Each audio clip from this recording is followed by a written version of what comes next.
اگر مر ربو کا تمہارا رب کون ہے جواب آ گیا تب بھی دوسرا سوال ہوگا، اور جواب نہ آیا تب بھی دوسرا سوال ہوگا. یہ طے ہے، اس پر کوئی اختلاف نہیں. سن لیں، کوئی اختلاف نہیں.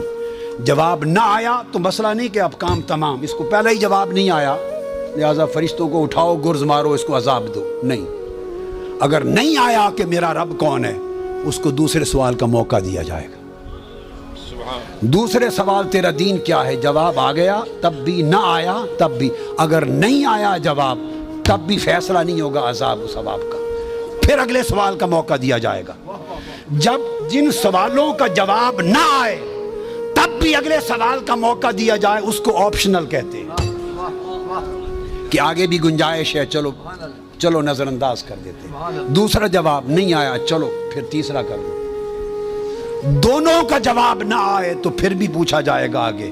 اور تیسرا سوال رکھا، بتاؤ میرے محبوب کے بارے میں عقیدہ کیا تھا. اگر یہ جواب نہ آئے تو اس کے بعد کوئی چوتھا سوال نہیں. اس کے بعد فرمایا پکڑ لو اس بے ایمان کو، پکڑ لو اس دیوس کو جو دین اسلام کا نام لیتا ہے، کلمہ پڑھتا تھا اور میرے مصطفیٰ کی شان نہیں پہچان. کوڑے مارو، گرز مارو، کھڑکی کھل جائے گی اور اس کا ٹھکانہ قبر کو جہنم بنا دیا جائے گا.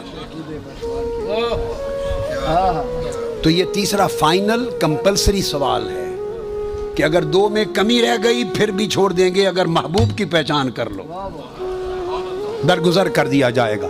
فائنل ججمنٹ ڈیسیجن تیسرے سوال پر ہوگا، اور اگر پہچان لے تو اسی وقت قبر کھل جائے گی، جنت بن جائے گی. اور اللہ پاک ادھر جنت دکھائے گا ادھر دوزخ. یہ بھی حدیث پاک میں فرمایا تمہارا ٹھکانہ یہ ہوتا دوزخ اگر میں ہمارے مصطفیٰ کی شان کو نہ پہچانتے. یہ حضور کی معرفت نے تمہاری دوزخ کے ٹھکانے کو بدل کر جنت بنا دیا ہے. ارے جس کے نام سے دوزخ جنت میں بدل جائے اسی سے کم تعلق رکھنا، اسی کی شان کے ذکر پہ چیمبا جبیں ہونا. بھاڑ میں جائیں سب عقیدے، اگر مصطفیٰ کی شان پر عقیدہ صحیح نہیں ہے کوئی شے قبول نہیں. پہلے دو سوال کھنگالنے کے لیے ہیں کہ پتہ چلے کہ ہے کیا. کافر ہے، سکھ ہے، آتش پرست ہے، دہریہ ہے، کیا ہے.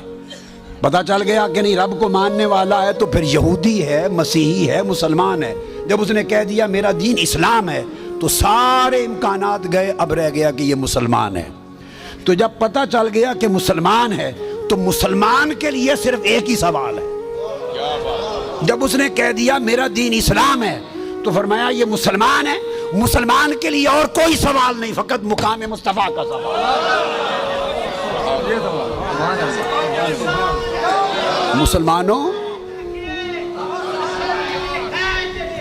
مسلمانوں اگر یہ بتا لیا قبر میں کہ ہمارا رب اللہ ہے تو یہ جواب تمہیں سکھ، آتش پرست، ہندو، دہریہ وغیرہ سے نجات دے کر یہودی، عیسائی یا مسلمان اس زمرے میں لا کے کھڑا کر دیں گے.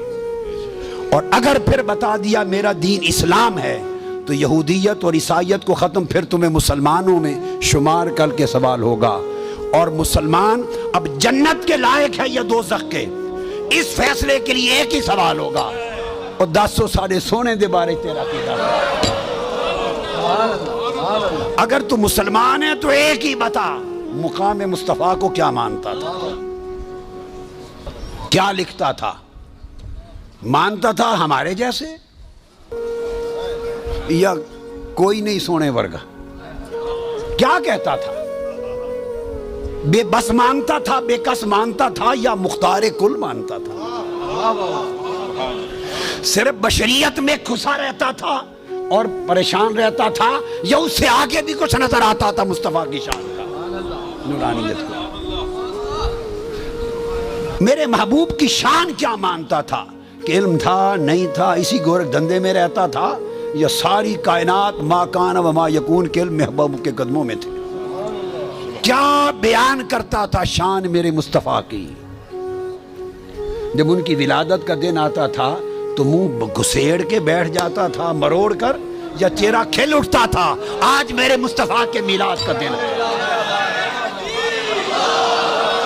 تمہارے بیٹے کی ولادت کا دن آئے تو خوشیاں مناتے تھے، جب میرے مصطفیٰ کی ولادت کا دن آتا تھا تیرے چراغ بجھ جاتے تھے یا چراغاں ہوتا تھا۔